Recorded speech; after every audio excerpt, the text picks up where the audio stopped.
Hope you're enjoying listening to Radio Dart today. As ever, the sounds are really rocking. We're going to have some quite interesting music in the programme because Dan Jeffries, who I'm going to be interviewing, an author, he makes his own music and so he's going to send us some MP3s and we're going to be playing them later in the programme. So, Dan, a warm welcome. Great to see you. Thanks very much. Thanks for having me. Well, lovely to see you. So, I've met you, Dan, because I know your dad, Chris Jeffries, and what's interesting about Chris is he's always in Dartmouth. He absolutely adores Dartmouth, doesn't he? Yeah, he loves Dartmouth. It's his second home, really. So, and I've been there quite a few times myself, actually, and I even went down there for a bit to finish off some of the books. So it's a really tranquil, lovely space. Can't wait to talk about the book. But does he still own a house down there? I think so. Yeah, he's still got a nice flat on the front. Yeah, that's lovely. So, Dan, you a fascinating guy. You've written a book which you launched at Arnold Feeney in Bristol in October. Me, Myself, I, spelled E-Y-E. And you've got that book out on iBook and Kindle. You've got your own website, memyselfandi.co.uk. The book, you talk about the physical book as been linked to an app, a website, music, video, documents, x-rays. What on earth's all that about? Okay, so the story is really about my very rare medical conditions that I've had since birth.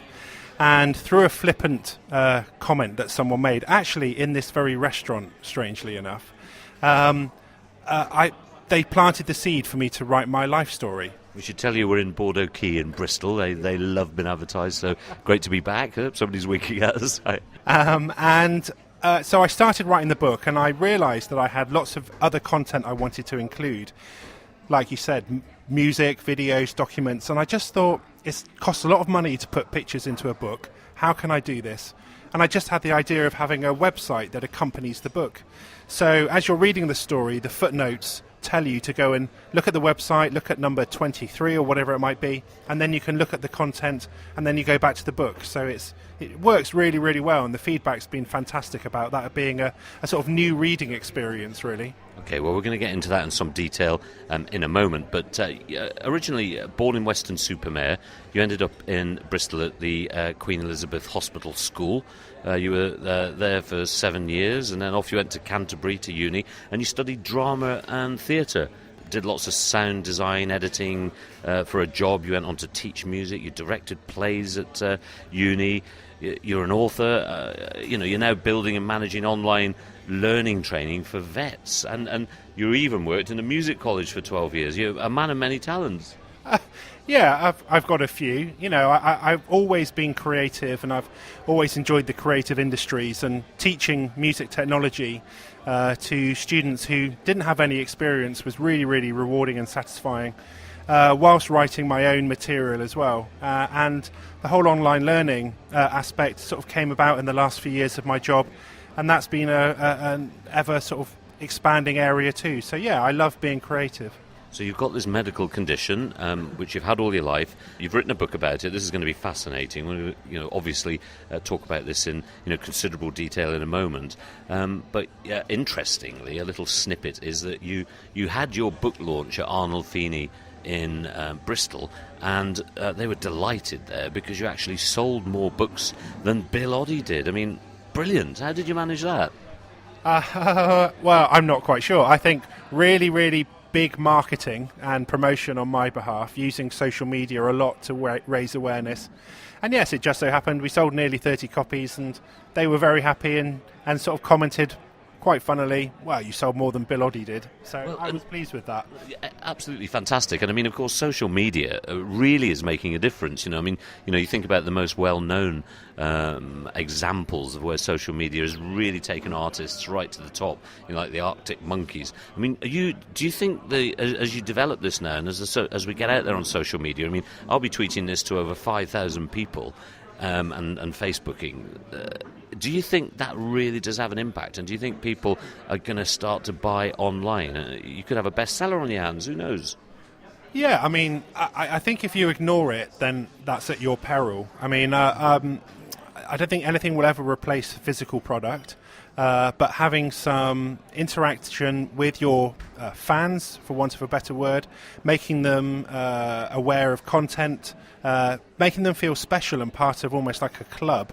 I think it's invaluable. So we use social media a lot in the build-up to the book. We ran a Kickstarter campaign actually to raise funds as well for the book. How much did you raise? Yeah, so we raised £3,500, which was fantastic. So that went towards publishing costs, the cost of building the website, and we constantly kept people aware of how it was doing through Facebook and Twitter and Instagram. So yeah, social media has been huge. It's just been invaluable, really. Well, I mean, that whole Kickstarter thing is an incredible opportunity for people, isn't it? I mean, if you get your act together and you present the story well, you can actually get a lot of money to kickstart something. Yeah, I mean, and I think I was fortunate that I already had the book finished. So they weren't funding something that didn't exist. I was able to share the first couple of chapters. People could read it and then think, well, yeah, this is something I want to invest in. And we gave some nice rewards as well. Signed copies of the book, postcards, bookmarks, little mirrors, all that kind of stuff. So people really, really like those kinds of things. Brilliant. Well, look, let's have a piece of music and then let's talk about this rare medical condition that you've written about and your story. It's really exciting. Can't wait. What are we going to play? So we're going to play a track that actually features later on in the book, and it's called Sudden Sparks.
there we go. That's a little bit of downbeat, but very nice piece of music. Did I hear Ronald Reagan's voice in there?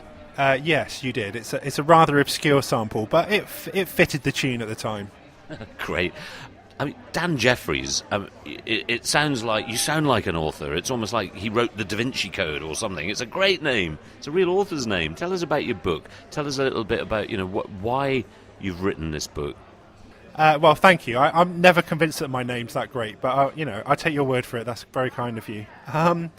So I was born with an incredibly rare condition called wyburn-mason syndrome, which affects the vascular condition around my eye and my brain. And it's left me blind in my left eye, completely blind in my left eye. And I've had that pretty much since being a child. So I often tell this story over dinner and the subsequent second illness that I found out that I had. And somebody very flippantly said, "You should write a book." And I thought, you know what, that's a really good idea. So I started mapping out my life story, talking to my family, filling in the blanks, getting all my medical records from the various hospitals, and just started to write. I was put in contact with a copy editor in Amsterdam who helped me and just encouraged me to write, and he would then read it online through Google Drive, and would start editing it together and piecing the book together. So really it's a story about growing up with such a rare condition, not being able to play sports at school, being a real sort of celebrity almost whenever I went to Bristol Eye Hospital, and just coping, as any sort of child does, with such a rare condition and the effects that has on your life. So that's really the sort of first third of the book, coping with school, going to university, and then moving back to Bristol. It must have been, quite incredible. I mean, I have a sense of what it's like to have some kind of disability, because during my childhood, I suffered epilepsy quite a lot, and it did have a major impact on me. My mind and my brain were, at times going, 10, 20 times faster than everyone else's, and I was really sharp and alert, and other times I was more or less asleep on the desk, so it had quite a major, impact on learning. Was that your situation? Did it impact on your learning? No, not really, to be honest. I mean, it's kind of what you would almost call a hidden illness. No, most of the people I talk to don't have a clue that I'm blind in my left eye. And why would you? But it had an impact on things like sports, for example. Because of a vascular condition, my face used to get very, very red. Used to see what was called a port wine stain kind of appear across my face. I had to be conscious when I was running about that I didn't run into people because I couldn't see them. But in terms of learning and academia and drama and theatre and music, it didn't really have that much of an impact. It was just incredibly rare. I suppose that, if you had the condition from infancy almost, it was almost kind of just normal for you. It didn't feel like unusual in any way. No, I was completely used to it. I mean, I in the book I talk about playing snooker a lot, and I used to play snooker at league level in Western when I was a junior, and I think I actually found that the fact that I was blind in one eye really helped me focus and look down the cue and sort of follow straight lines, which might not have been the same if I had two eyes. So you could sort of consider that a blessing in a very weird way. So you could have been a snooker champion as well as an author. Yeah, well that was really my dream. When I was a kid, that's absolutely what I wanted to be, but it didn't pan out, unfortunately. Okay, well, look, we're in this lovely place. I love Bordeaux Quay. The whole area is lovely. You've got the water, you've got Arnolfini on the other side. You've got that beautiful three-masted bark, Cascalot, moored over there. Have you seen that? Yeah, it's fantastic. It's really, really nice. Okay, well, look, they've just turned up with our dinner, so let's let our listeners hear another piece of music, and then we'll be right back. Okay, so the second track we're going to listen to is a piece of music called Dojo.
So there you go, Dojo. I mean, you describe it as Eastern and quirky. Why did you choose that track? I just think it's got a really nice flavour to it. It's bit more accessible than some of my other stuff. And actually, I made a video called The Changing Faces of Dan, which sort of chronicles the way my image changed over the years. And that was the backing track, so it works really nicely for that too. So did you write it on your own, or did you write it with someone else? I write everything on my own, all my own stuff. Wow, great. Well, what a show this is. We're getting an insight into your new book, and we're listening to your own music as well, so that's fantastic. Yeah, it's really good. Thank you for the opportunity. It's great. That's right. Tell us a little bit more then about the reason that you wrote the book, the condition. I mean, the condition is so rare and so unusual. You are actually going to be featured in a television program in January. Yes, I mean, I'm hoping around January time, Channel 5 have put me in a documentary, which sort of looks at very rare medical cases. So I'm one of the stories that they're featuring, and it's been really exciting, sort of filming it and producing it, and can't wait for it to come out in the new year. Did you get an opportunity to promote your book? Because you're going to be on television. That's the time, surely, to sell this masterpiece. Well, trust me, I tried my absolute hardest to get it featured, but for whatever reason, they've got their rules, so no, unfortunately not. But I think there'll be a lot of social media around the programme, so I'm going to sort of piggyback on the back of that. And I'm really pleased. I've had recent interviews with Radio Bristol. I'm at some book festivals. So, there's a fair bit of promo work going on at the moment, which is great. Well, I'm going to make sure that as soon as it appears in January, we'll be tweeting it like mad, and we'll repeat the programme as well. Fantastic. That'd be brilliant. As you were saying earlier, you had it from infancy, so you were used to it, and it wasn't anything for you. You just got on with life. But of course, it would have had quite an impact on your dad. Yeah, I mean, I guess any family that discovers that their child has a disability of some form, there is a sense of having to cope with that. I think life probably got a bit harder when, in my 20s, when I was 30, I was diagnosed with another condition. And that was actually probably had more serious consequences. All through my 20s, I'd been feeling lethargic, uncreative. I had no sexual appetite, you might call it. I had no desire to do anything, really. And through a chance encounter with some student doctors, they actually diagnosed that I had a brain tumour. And as you can imagine, telling my parents that news was pretty frightening. Yeah, it was pretty shocking, but in many ways it was actually a relief, because it answered many questions as to why I was feeling as I was. So that was in 2007, and we spent most of that year going through tests, MRI scans, angiograms, in preparation for the removal of this tumour. Made all the more complicated by my eye condition, because all the blood vessels around the brain and the eye were so huge that there was the possibility of them being caught or snagged during surgery, and of course that would have meant game over pretty much. So it was a very complicated and stressful time, and the book really expands on the whole medical process, the build-up, the family response, going through the treatment, what it was like afterwards, and then even more complications that I faced, which I won't spoil for you, but they were pretty life-threatening scenarios that I found myself in. I can imagine. I mean, that must have been such an incredible, experience to go through in your sort of 20s stroke 30s. Yeah, I mean, it was, by the time I was 30, I'd probably been through more medical scenarios than most would go through in their entire life. So it was difficult, but I find it also makes you stronger, more resilient, more stoic about what life throws at you as well. And I very much found that once I was better, I really grasped life and wanted to make the most of it. So you have to look at the positives of all these things. Of course. And so where was the operation? Was it in Bristol? Yeah, so it was at the old Frenchay Hospital, which has now been knocked down. But I still had some work done at the BRI, which is just up the road. And yeah, I was there for a good few weeks. It was a long time. What an incredible man to have dinner with. Let's have another piece of music. Okay, so we're going to listen to a tune called Cho.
this is really fascinating because I'm quite sure that all the music that you're playing tonight and the music you've produced it because of and as part of your life and everything you've experienced. So tell us a little bit about Cho. Cho.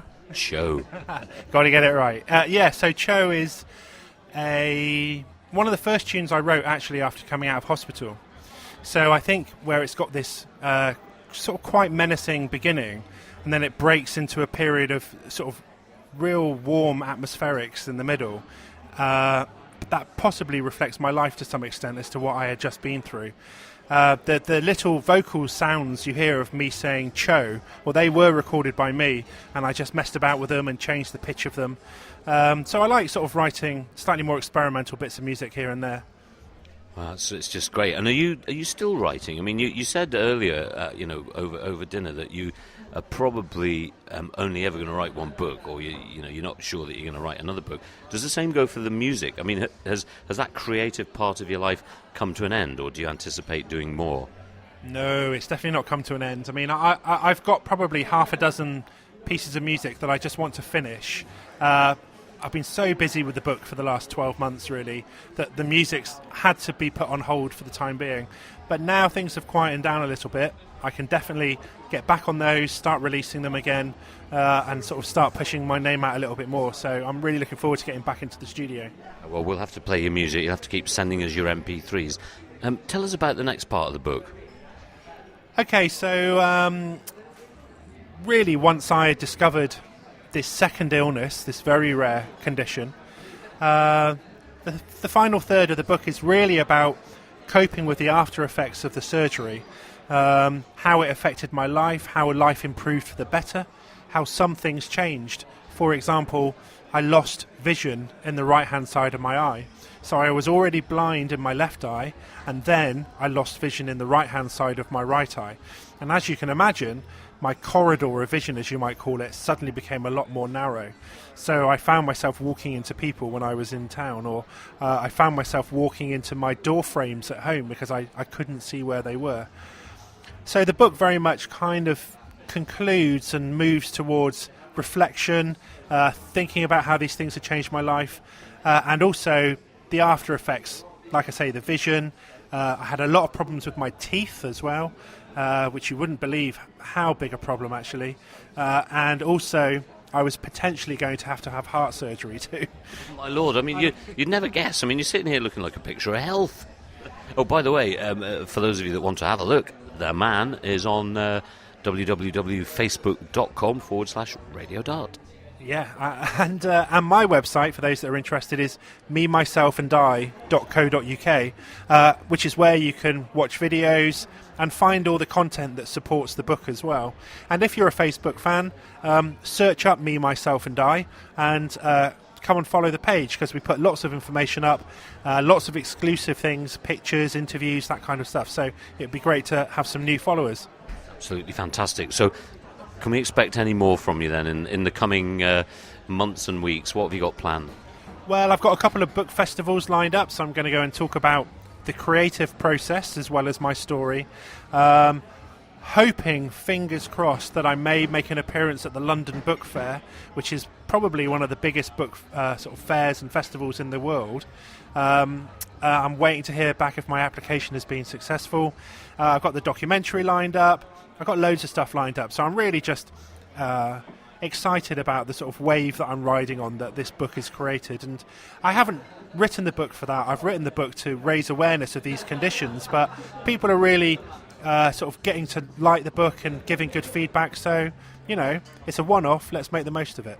Well, I mean, I think inevitably, this is the story of, quite incredible human endeavour and struggle. And, here you are, great smile on your face. You've been there and back again. And now you've written about it. So, all power to your elbow, I say. Where can people actually come and see you? Tell us about, exactly where the book festival will be. Okay, so I'm at a book festival in Ramsbottom, which is actually this Saturday, so you might miss this one. The London Book Fair, I'm hoping, is in April, and actually they've just done an interview with me, a 5-minute interview, so if you go to the London Book Fair website, you'll find an interview that we did on there, which is really interesting, actually. And maybe what I'll do is I'll tweet your listeners upcoming events so they can find out where I am. That's brilliant. Dan Jeffries, it's been really fantastic to talk to you. I mean, absolutely remarkable story. I want the book. I want to read the book because, I think your journey can only be described from what I've heard as an absolute inspiration to people. Well, thank you very much. I really appreciate that. And for those that are interested in getting a copy of the book, memyselfandi.co.uk, there's links on there to Amazon, to Tangent, who are my publishers, and also to the iBook and the Kindle version as well. And I have to say, it's pretty cheap for what it is. It's a really high quality book, and for a tenner for the print version, I think that's pretty good value for money. And don't forget, when you go onto the website, me, myself, I is spelled EYE. That's it. Yeah, like your eye. So memyselfandi.co.uk. Okay, Dan, just to finish off the programme, let's hear another piece of your music. So the last track we're going to listen to is a bit more housey and up-tempo. I used it for the Kickstarter promotional video, and it's called Chew. Dan Jeffries, great to meet you. Good luck with your book, and I hope you sell millions of copies. It sounds like a great read. I'm looking forward to it. Thanks very much, Stephen.